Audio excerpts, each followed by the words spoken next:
Olá, muito boa noite. Seja bem-vindo ao Jornal da Record. Prefeitura de São Paulo muda a regra para carros de aplicativo. Câmara altera a lei de estatais para permitir Aloysio Mercadante na presidência do BNDES. Veja agora no Jornal da Record.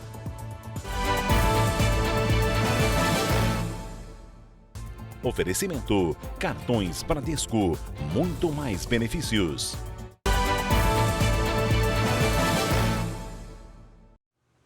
A Prefeitura de São Paulo alterou as regras sobre os carros de aplicativo na capital paulista. As medidas chegam um dia depois da Câmara Municipal aprovar o relatório de uma CPI sobre esse mesmo tipo de serviço. A repórter Caterina Schutte tem os detalhes do que ficou definido para a gente. Boa noite, Caterina.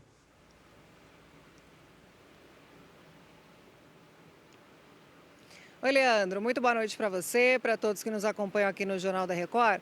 Olha, o decreto foi publicado nesta terça-feira no Diário Oficial da cidade de São Paulo e traz as seguintes regras. Se o carro for de pessoa física, o veículo deve ser licenciado no município onde o motorista reside.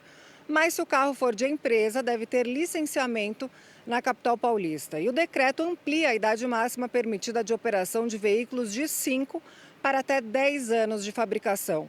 As novas regras já entraram em vigor após a publicação do decreto. Eu volto com você, Leandro. Mais segurança para a gente, né, Caterina? Obrigado, boa noite para você. Os metroviários de Belo Horizonte estão em greve desde a meia-noite. A gente conversa então com a Virgínia Nalon, ao vivo, que acompanha na capital mineira essa situação. Virgínia, qual é a situação agora, hein? Boa noite. E, Leandro, boa noite para você. Estações fechadas, tá? Os metroviários prometem paralisação total dos serviços por tempo indeterminado. A estimativa é que mais de 100 mil passageiros sejam afetados por dia. Segundo o sindicato da categoria, a privatização do metrô de Belo Horizonte pode acabar com cerca de 1.400 empregos. As paralisações estão sendo realizadas desde o dia 25 de agosto, depois que o Tribunal de Contas da União concedeu o aval para o governo federal seguir com a privatização do metrô aqui de BH. O sindicato pede o cumprimento do que está previsto no acordo coletivo. O principal ponto é a transferência dos funcionários para outras unidades da Companhia Brasileira de Trens Urbanos. Por meio de nota, a CBTU informou que vai acionar a justiça para que os trens não deixem de rodar e que cumpram pelo menos uma escala mínima. Leandro. Tá certo, Virgínia. Obrigado. Boa noite para você também. A Câmara dos Deputados aprovou agora há pouco um projeto que muda a lei das estatais. Na prática, o texto autoriza Aloysio Mercadante a assumir a presidência do BNDES. Vamos então até Brasília saber os detalhes com o Matheus Escavazini. Matheus, boa noite para você. Boa noite, Leandro. O texto foi aprovado agora à noite a toque de caixa. O projeto original previa o aumento do gasto de publicidade de empresas públicas e um item incluído de última hora altera a lei das estatais. Pela regra atual, indicados à diretoria e a conselhos de administração não podem ter participado de campanhas eleitorais nos últimos 3 anos. O texto aprovado agora pela Câmara reduz esse tempo para 30 dias. Isso pode permitir que Aloysio Mercadante assuma a presidência do Banco Nacional de Desenvolvimento Econômico e Social já em janeiro. Mercadante foi coordenador da campanha de Lula em outubro. As novas regras também podem valer para indicados à chefia de agências reguladoras. A alteração na lei das estatais ainda precisa passar pela análise do Senado. Leandro. E a gente vai acompanhar. Matheus, daqui a pouquinho eu volto com você aí em Brasília, tá? A Assembleia Legislativa de Goiás aprovou o projeto de lei que propõe uma bolsa para a compra de armas de fogo para mulheres. A Mônica Novaes tem os detalhes. Boa noite, Mônica. Boa noite, Leandro. O texto prevê o valor de R$ 2.000 para mulheres com mais de 21 anos e residentes no estado há pelo menos 3 anos que já sofreram ameaças ou tentativa de feminicídio. As beneficiárias da Bolsa Arma não deverão ter registro anterior de arma de fogo e vão precisar passar por testes psiquiátricos e psicológicos. O projeto prevê que o preparo para o manuseio da arma e a habilitação devem ser garantidos pelo estado de Goiás. A proposta foi aprovada de forma definitiva e agora segue para a sanção ou veto do governo do estado. Leandro? Obrigado, Mônica. O Ministério da Saúde recebeu da Pfizer mais 1.400.000 doses da vacina bivalente contra a Covid-19. As vacinas bivalentes protegem contra a variante Ômicron e contra a variante BA1, responsáveis pelos casos mais recentes de contaminação. Nos próximos dias, o Ministério da Saúde deve publicar a nota técnica com orientações sobre essa nova etapa de vacinação. A chuva deixou em alerta os moradores de Petrópolis, na região serrana do Rio. O centro histórico da cidade ficou inundado e o Pedro Paulo Filho atualiza agora a situação para a gente. Boa noite, Pedro. Pois é, Leandro, uma boa noite para você, boa noite a todos. Agora à noite, a Defesa Civil voltou a interditar um trecho da rua Coronel Veiga, que é uma das principais da região central de Petrópolis. Mais cedo, o rio Quitandinha também voltou a transbordar, alagando partes da área central da cidade. E aí, comerciantes foram obrigados a fechar as portas e algumas das mais importantes vias da cidade imperial também tiveram o trânsito desviado. Bom, a Defesa Civil também acionou sirenes, a Prefeitura acionou sirenes na cidade e imóveis que estavam interditados desde a chuva de fevereiro precisaram passar por uma reavaliação. Até o momento, não há registro de deslizamentos ou de famílias desalojadas. Leandro. Todo ano é a mesma coisa nessa época, Pedro, e ninguém dá uma solução. Obrigado, boa noite para você aí. A segunda turma do Supremo Tribunal Federal decidiu, por maioria, considerar a competência do ex-juiz Sérgio Moro num processo contra o ex-governador do Rio, Sérgio Cabral. Cabral foi condenado a 14 anos de prisão por receber mais de 2,5 milhões de reais de propina por obras do Comperj, o complexo petroquímico do Rio de Janeiro. Os ministros entenderam que os crimes têm relação com a Petrobras e, por isso, são de responsabilidade da Justiça Federal do Paraná.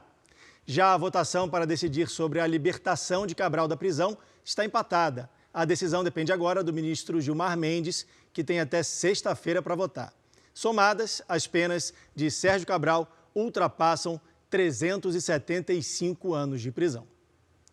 O Congresso Nacional protocolou um projeto que alerta as regras das emendas de relator. Isso um dia antes do Supremo retomar o julgamento sobre a validade do chamado orçamento secreto. O Matheus Scavazini está de volta com a gente lá de Brasília ao vivo e tem os detalhes. Matheus. Leandro, o projeto muda regras relacionadas à transparência e também diferenças na distribuição dos recursos. O relator do orçamento no Senado, Marcelo Castro, afirmou que essas mudanças vão possibilitar que 80% dos recursos sejam distribuídos de acordo com o tamanho das bancadas dos partidos. Seriam 2/3 para a Câmara e 1/3 dos recursos para o Senado. 15% seriam divididos entre as mesas diretoras do Senado e da Câmara e 5% iriam para a Comissão Mista de Orçamento do Congresso. O julgamento sobre a validade do orçamento secreto no STF vai ser retomado nesta quarta-feira. E o principal ponto questionado é justamente a falta de transparência na distribuição desses recursos. Leandro. Falei alerta, mas altera a lei, né, Matheus? Eu continuo com você aí em Brasília, porque a partir de janeiro o trabalhador vai poder usar o fundo de garantia para pagar mensalidades atrasadas do financiamento do imóvel. O que mudou? Explica para a gente. Isso mesmo, Leandro. Agora vai ser possível quitar até 6 parcelas em atraso com o saldo do fundo de garantia. A medida foi aprovada nesta terça-feira pelo Conselho Curador do FGTS. Se não fosse aprovada, voltaria a valer a regra original que autoriza o uso do FGTS para pagamento de até 3 parcelas atrasadas. Atualmente, uma regra excepcional que vale desde maio permite o uso do saldo do FGTS para pagamento de até 12 parcelas em atraso. Já as normas para o uso do FGTS para a compra da casa própria continuam as mesmas. Também foi aprovado que concessionárias privadas dos setores de rodovias, ferrovias, hidrovias, portos e aeroportos tenham acesso aos recursos do FGTS através do Programa de Infraestrutura de Transporte e da Mobilidade Urbana. Leandro. Tá certo, Matheus. Muito obrigado pelas informações. Matheus Scavazini falando ao vivo de Brasília. E o Senado aprovou agora à noite uma proposta de emenda à Constituição que prevê desconto no IPTU a donos de imóveis ambientalmente sustentáveis. A proposta define alguns critérios, como reaproveitamento de águas pluviais, reuso de água e utilização de energia renovável no imóvel. A PEC já foi aprovada pelo Senado e agora segue para análise na Câmara dos Deputados. Essa terça foi dia de limpeza nas ruas de Brasília, depois dos protestos de segunda-feira. Manifestantes tentaram invadir a sede da Polícia Federal após a prisão de um indígena acusado de participar de atos em frente a quartéis.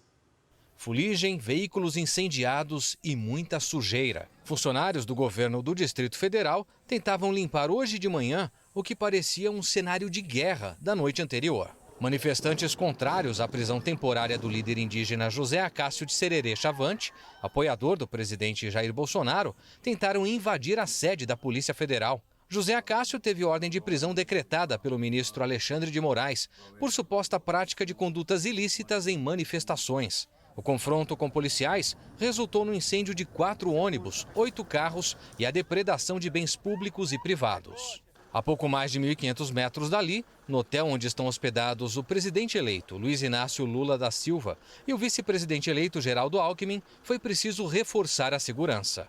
Numa rede social, o governador do Distrito Federal, Ibanez Rocha, afirmou que orientou as forças de segurança para que identifiquem e punam bolsonaristas radicais que praticaram os atos de vandalismo. O ataque à sede da Polícia Federal foi visto por integrantes da instituição e do Judiciário como uma afronta que não deve ficar sem punição. O inquérito será aberto nos próximos dias para investigar crimes contra o patrimônio e possíveis danos aos prédios e veículos. Fontes do Supremo Tribunal Federal afirmam que o caso foi incluído no inquérito dos atos antidemocráticos. E a Procuradoria-Geral da República acompanha o caso de perto e pode autorizar medidas rápidas para responsabilizar líderes do movimento. O indicado para assumir o Ministério da Justiça no governo Lula também falou sobre os protestos. Todas as pessoas estão sendo identificadas, todas, rigorosamente todas. Todos os inquéritos cabíveis serão feitos. Lembro que, segundo a Constituição, artigo 109, artigo 144, crimes políticos são de competência federal. E nós vamos, a partir do dia 1º de janeiro, tomar as providências que não forem agora possíveis. Agora à noite, o Supremo Tribunal Federal decidiu manter a prisão do cacique Sererê Chavante. Ele foi preso por determinação do ministro Alexandre de Moraes. O líder indígena cumpre prisão temporária de 10 dias no complexo penitenciário da Papuda, no Distrito Federal. O presidente Bolsonaro esteve presente nessa terça num evento das Forças Armadas. Ele não discursou. Bolsonaro esteve na cerimônia de comemoração do Dia do Marinheiro. O presidente, mais uma vez, não discursou. O locutor leu uma mensagem em nome dele. O Brasil confia a qualquer tempo na atuação indelével de suas Forças Armadas em prol da defesa de nossa pátria e pela garantia da liberdade do povo brasileiro. O presidente também não comentou os atos de vandalismo de segunda-feira em Brasília, mas recebeu informações detalhadas de tudo o que aconteceu. Depois do fim do mandato, o presidente Jair Bolsonaro deve continuar morando em Brasília. Pela primeira vez desde a redemocratização, um presidente que deixará o cargo vai continuar morando na capital. Ele deve assumir a presidência de honra do PL e comandar a oposição. Bolsonaro terá um escritório neste prédio, que fica a menos de 5 minutos de distância do Congresso Nacional. O primeiro objetivo do Partido Liberal é justamente conquistar a presidência do Senado Federal, com o senador Rogério Marinho, eleito pelo Rio Grande do Norte. Além dele, outros 2 senadores já se lançaram candidatos. O atual presidente da Casa, Rodrigo Pacheco, do PSD de Minas Gerais, que tenta a reeleição, e Eduardo Girão, do Podemos do Ceará. O governador eleito de São Paulo, Tarcísio de Freitas, do Republicanos, anunciou nessa terça os nomes que vão comandar algumas das secretarias mais importantes do estado. O governador eleito confirmou novos nomes que vão compor a equipe no ano que vem. Samuel Kinoshita será o secretário da Fazenda e Planejamento, que inclui a administração do orçamento, da Receita e do Tesouro do Estado. Kinoshita trabalhou com o ministro da Economia, Paulo Guedes, entre 2019 e 2021. Na Controladoria Geral do Estado ficará Wagner Rosário, atual ministro da Controladoria Geral da União. A Casa Militar continua sob o comando de Engel Pereira. O deputado federal Guilherme Derrite estará no comando da cúpula da Secretaria de Segurança Pública. O delegado Oswaldo Nico Gonçalves será o secretário executivo. O coronel Cássio de Freitas será o novo comandante-geral da Polícia Militar. E Arthur José Dian foi anunciado como futuro delegado-geral da Polícia Civil. Depois da divulgação, Tarcísio de Freitas comentou sobre o aumento do valor das emendas impositivas aprovado ontem na Assembleia Legislativa do Estado. As emendas impositivas são indicações parlamentares que o governo é obrigado a executar. O parlamento aprovou, eu não vejo nenhum problema, tem a nossa concordância também. Eu acho que é um instrumento para o parlamento levar a política pública para a ponta, para a base, né, para atender aí suas áreas de atuação.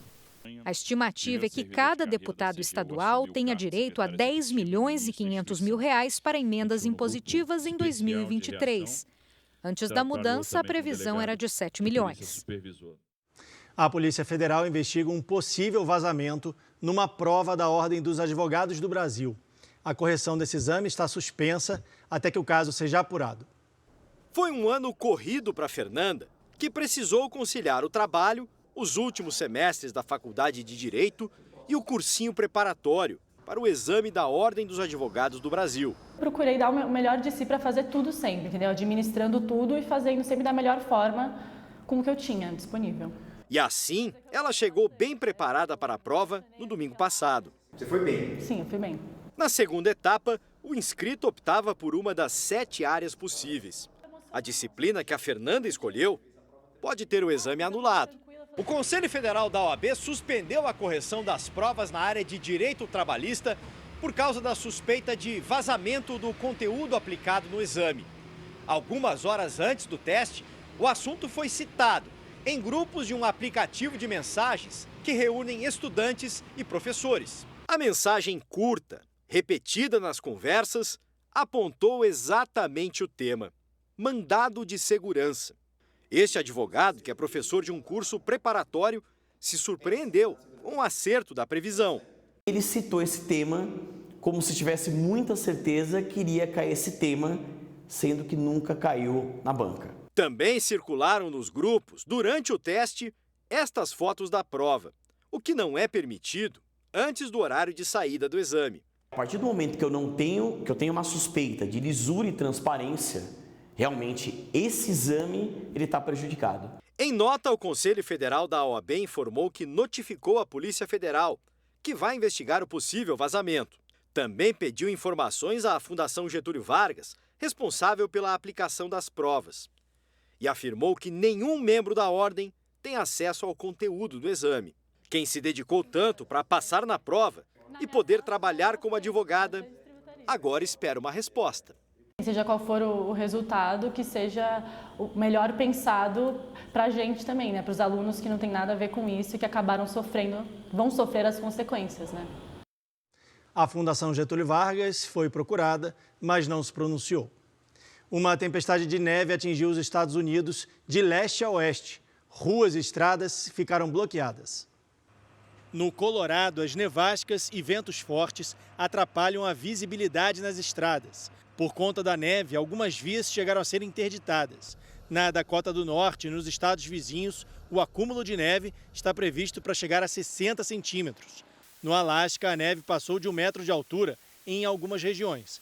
A situação climática também forçou universidades a fechar as portas. Nas ruas, caminhões são usados para abrir caminho para os carros. E na Califórnia, tratores ajudam a retirar a neve acumulada. A gente continua nos Estados Unidos porque especialistas preveem um maior número de casos, internações e mortes por doenças virais durante o inverno, que começa em 21 de dezembro. O Centro de Controle e Prevenção de Doenças dos Estados Unidos registrou aumento de casos de gripe e Covid nas últimas 2 semanas. Segundo especialistas em saúde, essa tendência de alta deve continuar no período de festas de fim de ano. Mas, segundo um novo estudo, publicado nesta terça, a vacina ajuda no combate à Covid. De acordo com a pesquisa, o imunizante evitou mais de 3 milhões de mortes no país e fez com que mais de 18 milhões de pacientes não fossem internados. Os Estados Unidos confirmaram nessa terça que cientistas produziram energia por meio da fusão nuclear. É como se eles conseguissem reproduzir em laboratório o processo que imita a geração de energia do Sol. 5 segundos que vão entrar para a história. Esse foi o tempo de duração da energia produzida no processo chamado de fusão nuclear. O método é visto como mais eficaz na produção de energia limpa. Esta nova fonte poderia eliminar para sempre o uso de combustíveis fósseis como petróleo, carvão e gás. O avanço inédito foi alcançado por cientistas do National Ignition Facility, na Califórnia. O trabalho necessita de super-reatores, uma vez que o objetivo é alcançar temperaturas tão elevadas quanto a energia que alimenta o Sol.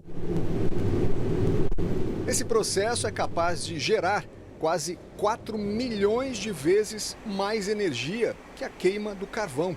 Como descarte, em vez de gás carbônico, a fusão nuclear gera gás hélio, inofensivo ao meio ambiente. Além dos Estados Unidos, outros 34 países, incluindo a Rússia e a China, investem em pesquisas como a da fusão nuclear. Embora haja troca de experiências entre as nações, essa é uma espécie de corrida para saber quem vai dominar a produção de energia do futuro.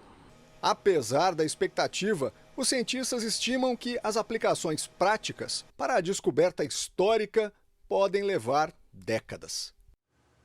Um incêndio atingiu o depósito de evidências do Departamento de Polícia de Nova York. Imagens aéreas mostram uma grande coluna de fumaça que podia ser vista a quilômetros de distância. Segundo os bombeiros, o fogo deve levar vários dias para ser contido. Tudo que estava no depósito foi perdido ou danificado. No local havia provas de mais de 30 anos, inclusive amostras de DNA de casos não solucionados pela polícia. As causas do incêndio são investigadas. A Nova Zelândia aprovou uma lei que proíbe a venda de cigarros para quem nasceu a partir de 2009. A multa para quem desrespeitar a regra pode chegar ao equivalente a R$500 mil. A data limite vai ser mantida nos próximos anos, o que deve provocar a queda do consumo. Na Nova Zelândia, 8% dos adultos fumam diariamente. No Brasil, quase 10% dos adultos são fumantes. Um estudo inédito apontou que as pessoas que usam os cigarros eletrônicos têm chance de desenvolver câncer quase 20 anos mais cedo que os fumantes de cigarro convencional. Que fumar faz mal à saúde, todo mundo já sabe. Os riscos estão estampados até mesmo nas embalagens dos cigarros. Mas com cheiro mais ameno e sabores, o cigarro eletrônico, chamado também de vape, convenceu muita gente que seria inofensivo. Mas não é. É o que revela uma pesquisa publicada na World Journal of Oncology, revista americana especializada no estudo do câncer.